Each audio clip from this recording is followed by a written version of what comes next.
오늘은 피부 트래블러 2022년 마지막 영상으로 여러분들이 궁금해하셨던 댓글을 모아서 답변해드리는 Q&A 시간을 준비했습니다.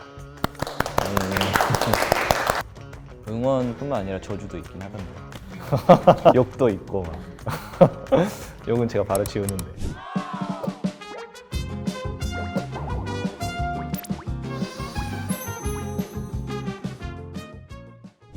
자, 첫 번째 댓글입니다. 힙수님이 달아주신 두피 관련 질문인데요. 저는 지성이고 넓은 각질이 생기는데요. 하루에 한 번만 감아야 한다면 저녁과 아침 중에 언제 샴푸를 하는 게 좋은가요? 두 번 다 해도 되나요? 자, 이 질문은 많은 분들이 궁금해 하시는 것 같아요. 결론부터 말씀드리면 아침이 나은지 저녁이 나은지에 대한 의학적인 연구 결과는 없습니다. 제가 볼 때는 약간 모발 타입과 본인 취향에 따라서 결정되는 것 같은데요. 저는 개인적으로 오전에 샴푸하는 걸 좋아합니다. 제가 잠을 엄청 뒤척이면서 자니까 일단 자고 나면 머리가 엄청 번개머리처럼 되니까 오전에 하지 않을 수 없거든요. 무조건 오전에 샴푸를 해야 되니까 저는 그냥 아침에 하는 편이고요.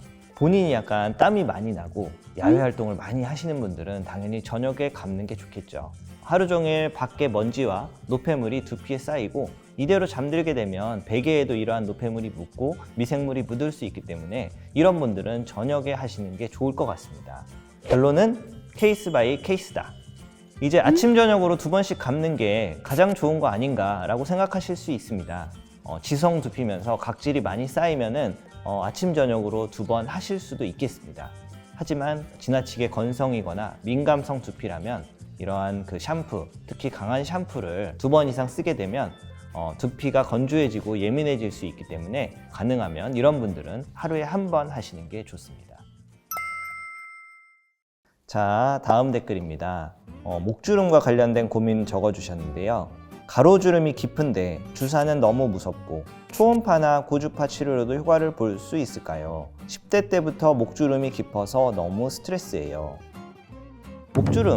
이 목주름은 치료가 쉬운 편은 아닙니다. 제가 이전 영상에서 목주름은 어떻게 예방하는지 목주름 관리법, 시술에 대해서 설명드린 적이 있는데요. 간략히 정리하자면 목주름은 이렇게 들어간 가로주름과 튀어나오는 세로주름이 있고, 가로주름은 필러나 PDRN과 같은 재생주사, 그리고 고주파나 초음파를 이용한 탄력시술 등을 이용해서 개선을 할 수 있습니다. 그리고 세로주름은 튀어나온 거기 때문에 보톡스를 추천드린다고 말씀드렸습니다. 이 가로주름이 고민인데 주사는 무섭다라고 하셨으면 이제 초음파나 고주파라는 시술을 하실 수밖에 없는데, 이 목주름 치료가 쉬운 건 아니라서 만약에 이제 하나의 무기를 놔두고 나머지만 사용하겠다 하시면 약간 치료 효과는 떨어질 수 있습니다. 효과를 확실하게 얻고 싶으시면 가능하면 주사제를 시도해 보는 것이 좋은 방법이라고 생각합니다. 참으시고. 네. 다음은 레티놀과 나이아시나마이드 관련 댓글입니다.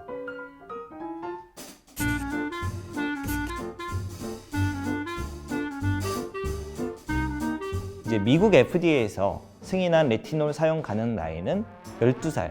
근데 이제 미국은 항상 만 나이이기 때문에 한국 나이로는 14살, 13살이겠죠. 일반적으로 만 12세 이상이면 사용하실 수는 있겠지만 보통 이제 이 나이 때 사용하는 목적은 여드름 때문에 사용하시는 경우가 많거든요. 레티놀 크림은 가장 유명한 게 아다팔렌 성분인 디페린 같은 겔, 디페린 크림, 이러한 것이 여드름 치료를 위해서 나온 제품이기 때문에 본인이 약간 블랙헤드가 심하고 여드름이 있다 하시면 이 디페린 겔을 사용하시면 될 것 같고요. 나이는 만 12세를 기억하시면 될 것 같습니다.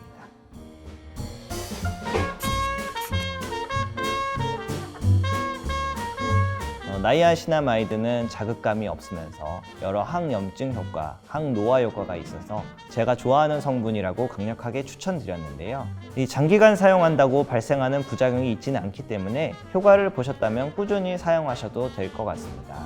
이게 따끔거려요 라는 댓글이 있는데 일반적으로 이 성분 자체가 따끔거림을 강하게 유발하는 성분은 아닌데요.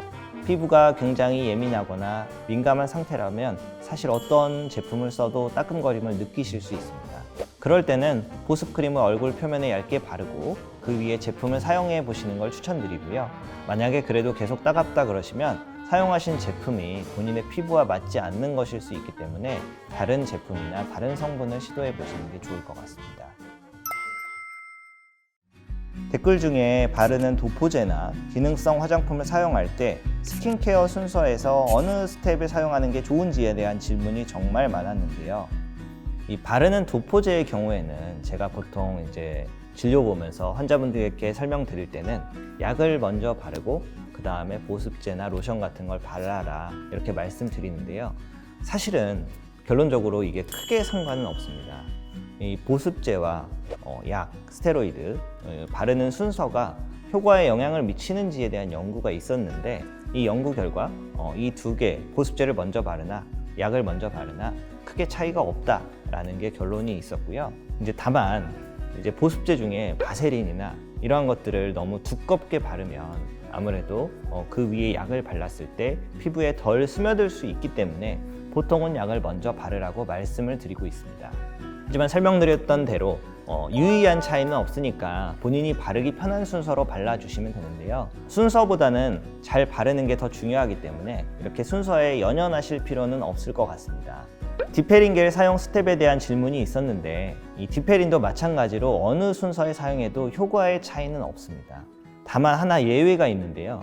본인의 피부가 이 디페린에 민감한 피부라면 토너를 사용하고 바로 디페린을 사용하게 되면 피부가 따갑고 뭔가 약간 붉어질 수 있습니다.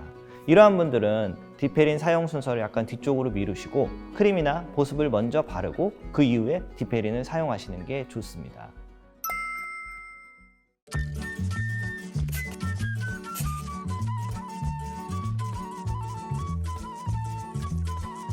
이제 이 이마나 이런 쪽에 피지가 많아서 약간 이쪽에 여드름이 날 수는 있는데 만약에 이런 라인으로 쭉 생긴다라고 하면 사실 샴푸를 좀 의심해 봐야 합니다. 맞는 샴푸가 아닌 걸 쓰게 되면 이 샴푸가 묻는 부위 위주로 여드름이나 모낭염들이 많이 생길 수 있거든요. 그래서 최근에 샴푸를 바꾸신 적이 있는지 그 샴푸의 성분이나 이런 걸 확인해 보시고 혹은 꼭 샴푸 아니어도 머리에 무슨 제품을 쓰시는 분들 뭐 헤어 무스라든지 젤이라든지 이런 걸 좀 쓰게 되면 그게 닿으면서 약간 이러한 여드름을 일으킬 수 있습니다.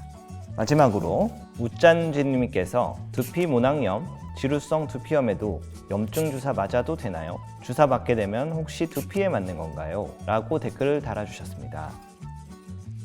두피 모낭염에 염증 주사를 맞지는 않습니다. 왜냐하면 이게 두피 모낭염이 생기면 한두 개 생기는 게 아니고 막 10개 이상 가까이 이렇게 빨갛게 올라오기 때문에 그걸 하나하나 주사를 맞는다는 거는 굉장히 통증이 있고 불편한 시술입니다. 그래서 그냥 보통 항생제를 먹고 가라앉히면 되는데 간혹 이제 너무 두껍고 되게 오래된 경우에는 주사를 맞기도 하는데 어쨌든 맞게 되면 두피에 맞는 건 맞습니다. 보통 두피 모낭염도 세균에 의해서 일어나는 경우가 대부분이기 때문에 먹는 항생제를 그냥 일주일 정도 먹으면 한 70-80% 좋아집니다. 이 외에도 궁금한 부분뿐만 아니라 응원의 메시지도 많이 남겨주셨는데요. 일일이 답변을 달아드리지는 못했지만 그래도 매번 시청해주시고 관심 가져주시는 모든 시청자분들 그리고 피부트래블러 구독자분들께 이번 영상을 통해서 진심으로 감사의 말씀을 전합니다. 앞으로도 피부트래블러가 많은 분들의 피부 고민에 도움이 될 수 있도록 피부에 관련된 다양한 주제를 꾸준히 업로드할 예정이니까요. 많이 아껴주시고 또 많은 관심 부탁드립니다. 이상으로 오늘 내용 도움되셨으면 좋아요, 구독 눌러주시고요. 저는 여러분들이 궁금한 그 내용으로 2023년에 다시 찾아오겠습니다. 궁금한 부분 있으면 댓글 달아주시고 많은 시청 바랍니다. 끝!